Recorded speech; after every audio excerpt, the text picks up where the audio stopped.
The quantum dust scattered across Admiral Sarah Chen's holographic display told a story of extinction. Each disappearing point of light represented another human colony going dark, another million lives snuffed out by the crystalline ships of the Corthan Collective. She stood aboard the bridge of the UES Hyperion, humanity's last flagship, watching as another distress signal faded into silence. Novus Prima has fallen, her XO, Commander Marcus Rivera, reported quietly. No survivors detected. Pattern matches previous Corthan attacks. Total crystallization of organic matter. Sarah's fingers tightened around the railing until her knuckles went white. Novus Prima had been home to 3 million colonists, including her sister's family. The Corthan's crystallization weapons didn't just kill, they transformed all organic matter into lifeless, crystalline structures. Beautiful in a horrific way. Entire cities became gardens of crystal statues, perpetually frozen in their final moments. "That's the 4th colony this month," she said, her voice steady despite the rage burning in her chest. "At this rate, we have maybe 6 months before they reach Earth." The war had begun 18 months ago, when the first Corthan ships appeared at the edges of human space. There had been no attempts at communication, no demands, no chance for diplomacy. Just silent, geometric vessels that turned thriving worlds into crystalline tombs. Humanity's most powerful weapons barely scratched their hulls, while their defenses proved useless against the Corthan's exotic weaponry.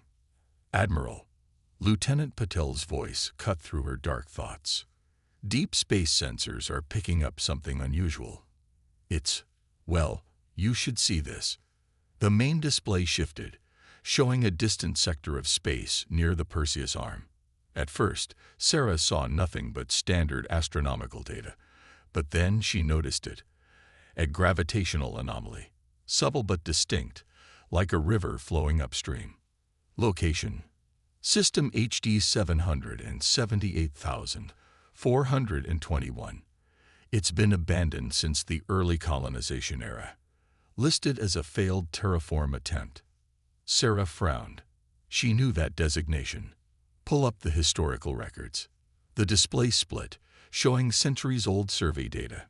HD 778,421 had been one of humanity's first attempts at terraforming, abandoned after inexplicable equipment failures and strange energy readings had made the project too costly to continue. But there was something else, buried in the classified sections of the file. Project Nike T-Shade, she read aloud. Military Research Facility, circa 2180. All records redacted by order of Fleet Command. She turned to Rivera. "Did you know about this?" The commander shook his head. "First I'm hearing of it. But the timing is interesting. 2180, that was right before the Great Leap, when we first developed quantum-fold technology." Sarah's tactical mind raced with possibilities. The Great Leap had revolutionized human space travel, but the history books were suspiciously vague about its development. A secret research facility, abandoned around the same time, might hold answers, or weapons. At this point, she'd take either. "Plot a course," she ordered, "and send word to any surviving fleet elements that can reach us. Whatever's causing that anomaly, I want to find it before the Corthans do."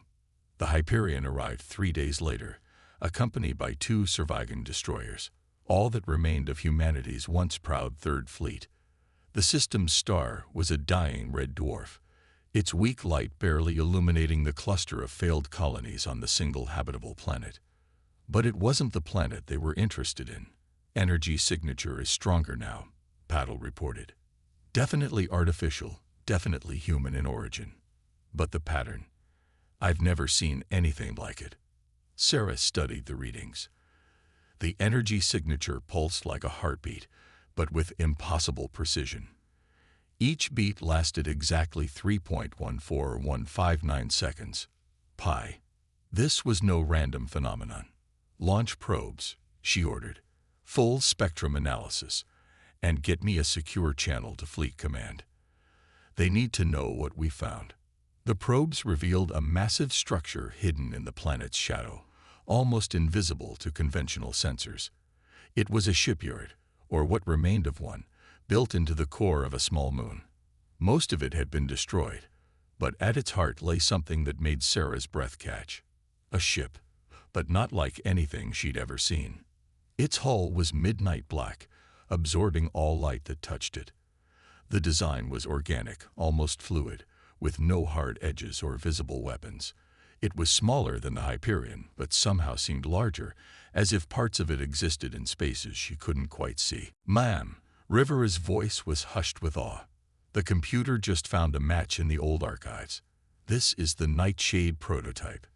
It was supposed to be the first ship equipped with quantum fold technology, but something went wrong during testing. The project was scrapped, the records buried." Sarah stared at the silent vessel, feeling a spark of hope for the first time since the war began. "No," she said quietly. "It wasn't scrapped. It was hidden. Waiting." A sudden alert blared through the bridge. "Multiple contacts," Patil shouted. "Corthan's signatures. At least 30 ships. They must have followed us." Sarah watched as the crystalline forms of Corthan warships emerged from quantum space, their faceted hulls reflecting the dim starlight. In moments, they would be in range to fire, but Sarah didn't order a retreat. Instead, she smiled. "Begin emergency power-up sequences," she commanded. "All hands to battle stations, and get me a boarding team ready." She turned to Rivera. "It's time to wake up humanity's best-kept secret." The Corthan ships drew closer, their crystalline weapons charging with deadly purpose. But for the first time since the war began, Sarah felt something other than despair. The Nightshade might be humanity's last hope, and she intended to make it count. The boarding shuttle cut through the void between the Hyperion and Nightshade as Sarah led her hand-picked team toward the dormant vessel.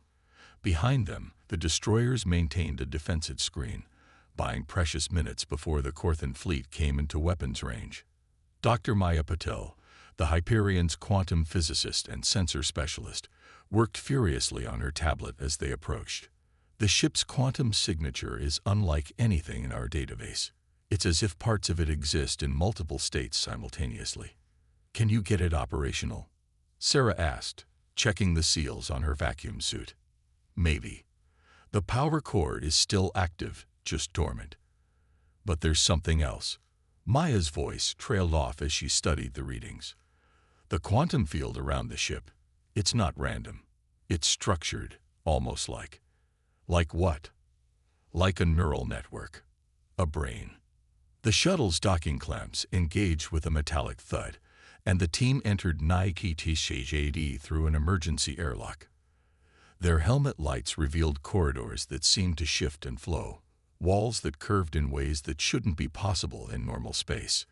"Internal gravity and life support are still functional," Commander Rivera reported, checking his instruments. "Air composition is Earth normal. The ship's been maintaining itself all these years." Sarah ordered her team to remove their helmets, breathing in air that tasted surprisingly fresh. The corridors lit up as they moved, responding to their presence with a soft, ambient glow that seemed to come from nowhere and everywhere. They found the bridge, though it looked nothing like any bridge Sarah had ever seen. Instead of traditional control stations, a single chair sat in the center of a spherical chamber, surrounded by flowing patterns of light that resembled synaptic connections.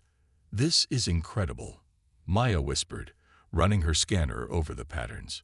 "The whole ship is one giant quantum computer. The walls, the floor, everything. It's all processing information." Sarah approached the central chair carefully.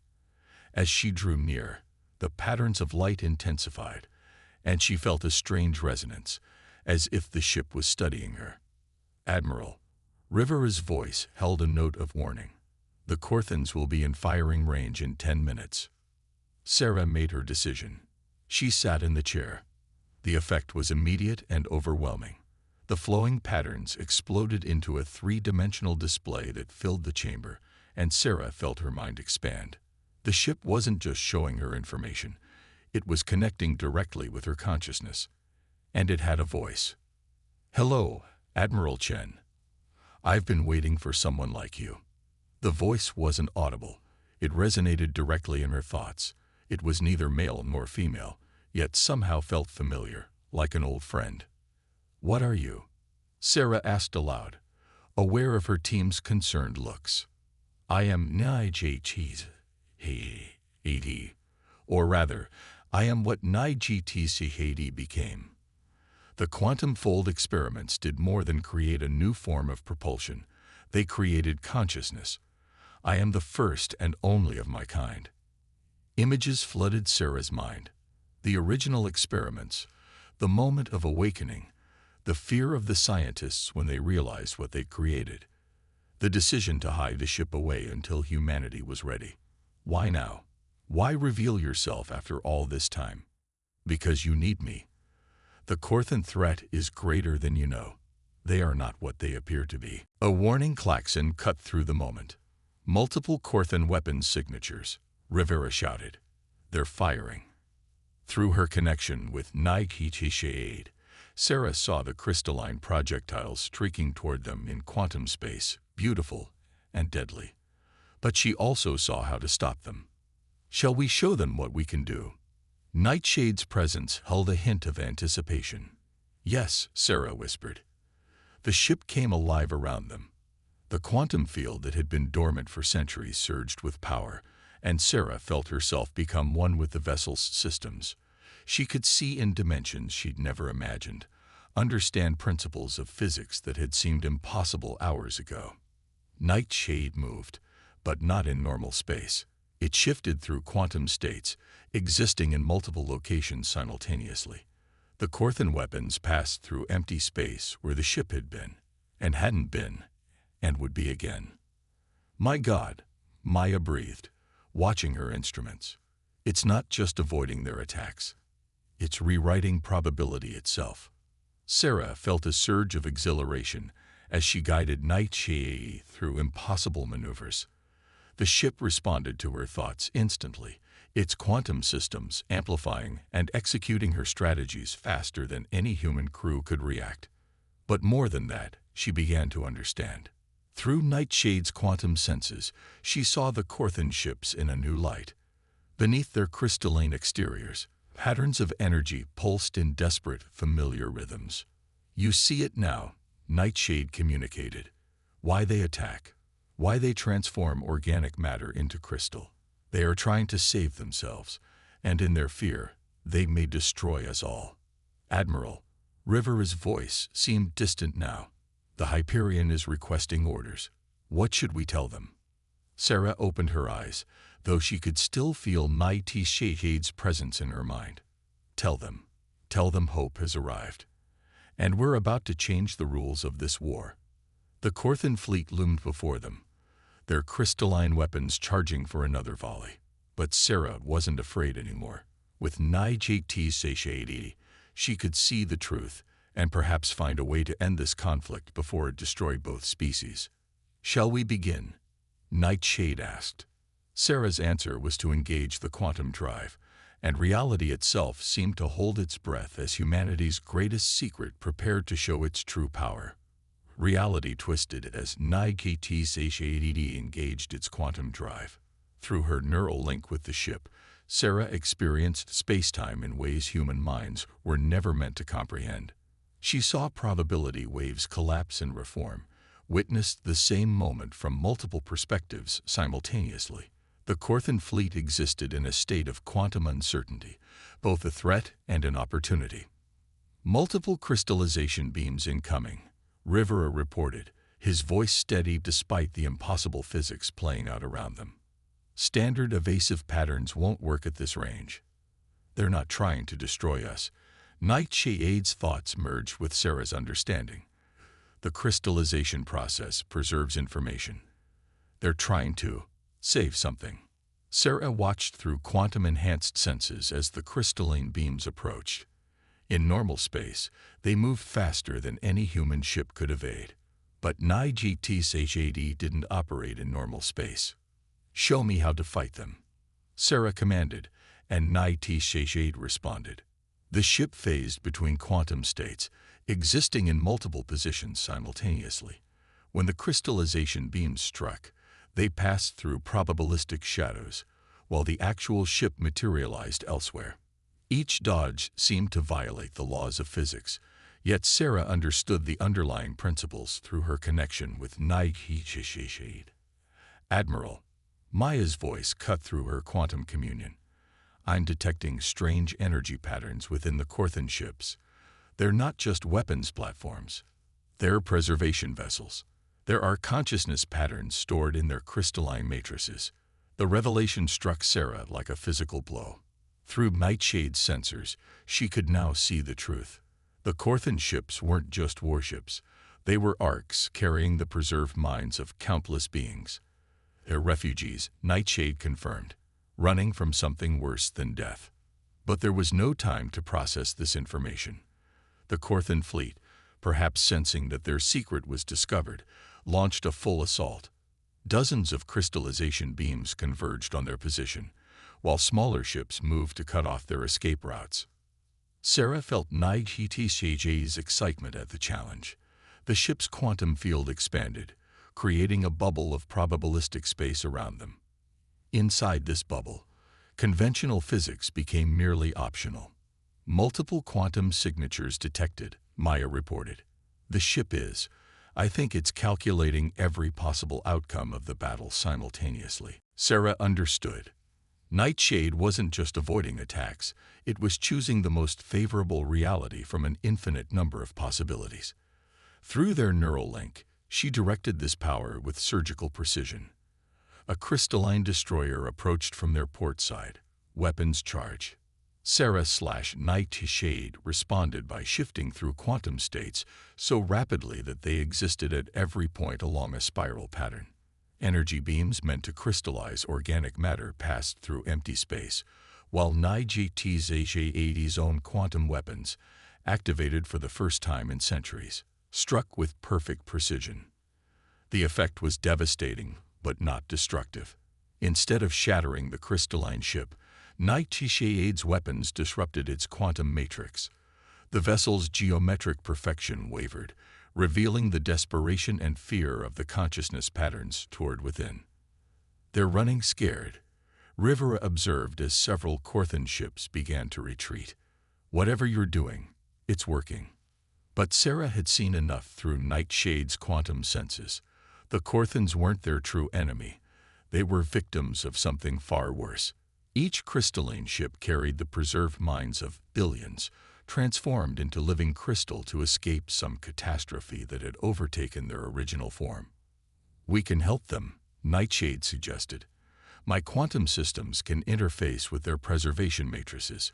We can communicate. Do it, Sarah commanded. Nightshade reached out across quantum space, its consciousness brushing against the crystalline minds of the Corthan fleet.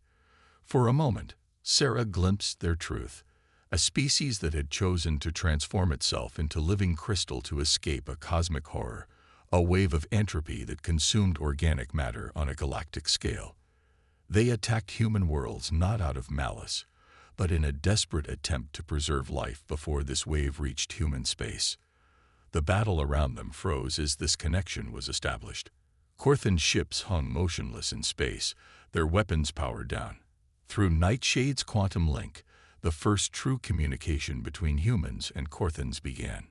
Admiral, Maya's voice shook with emotion.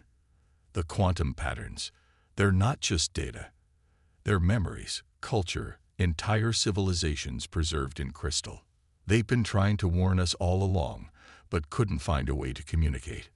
Sarah felt the weight of this revelation settle over her. What had seemed like an invasion was actually a desperate rescue mission, albeit one carried out by beings who had forgotten how to communicate with organic life. We stand at a crossroads, Nightshade observed. They know now that we can understand them. The question is, what will we do with this understanding? Before Sarah could respond, new alarms blared across Nightshade's quantum sensors.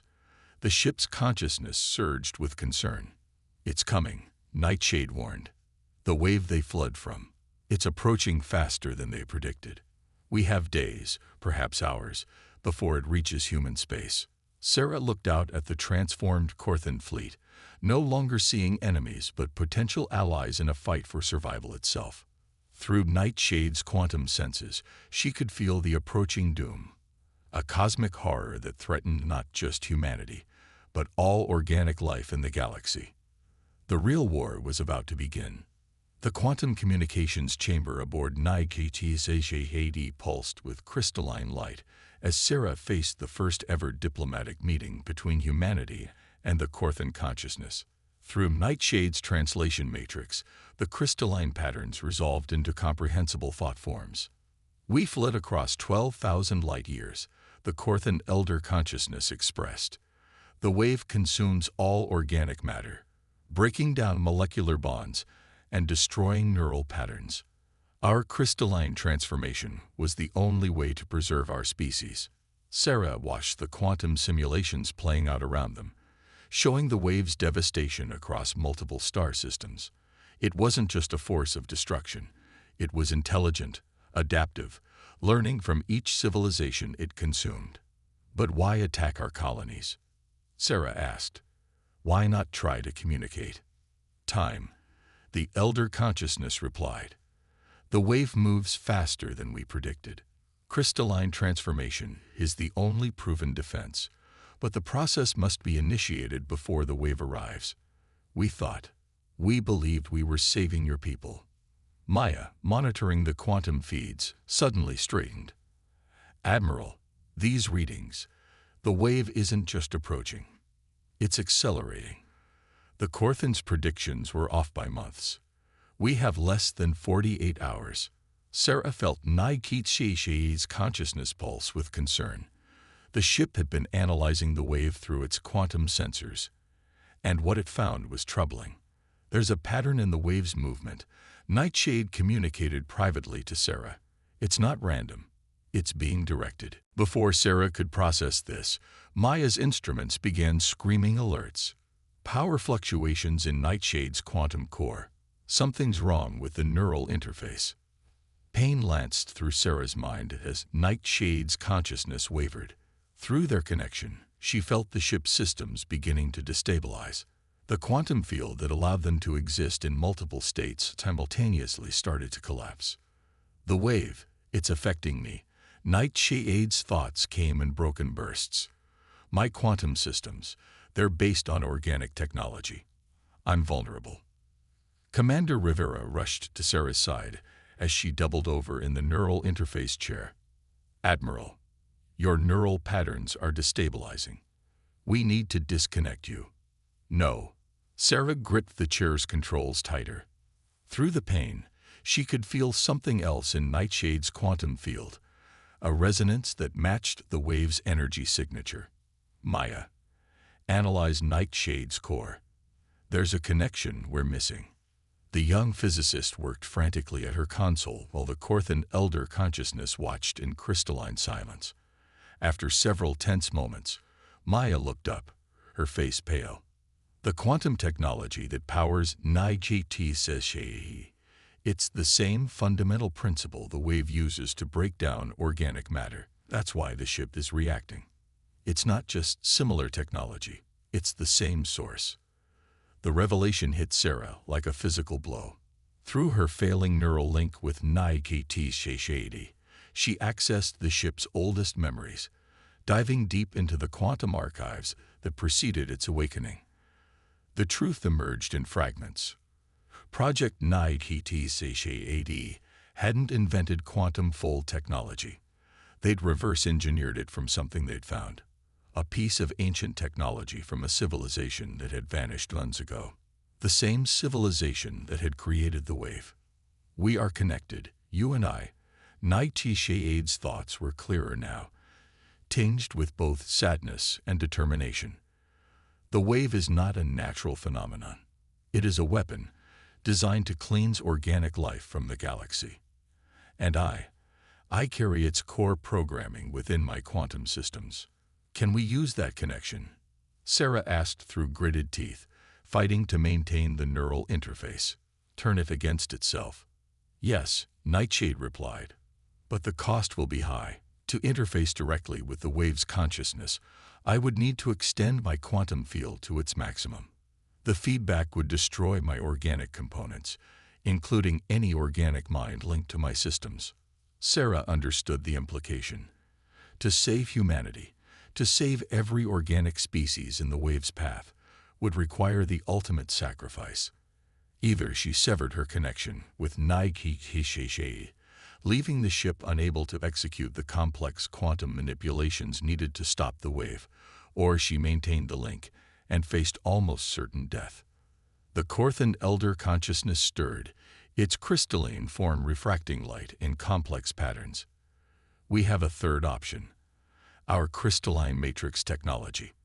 It might preserve your consciousness through the quantum feedback, but the transformation would be permanent.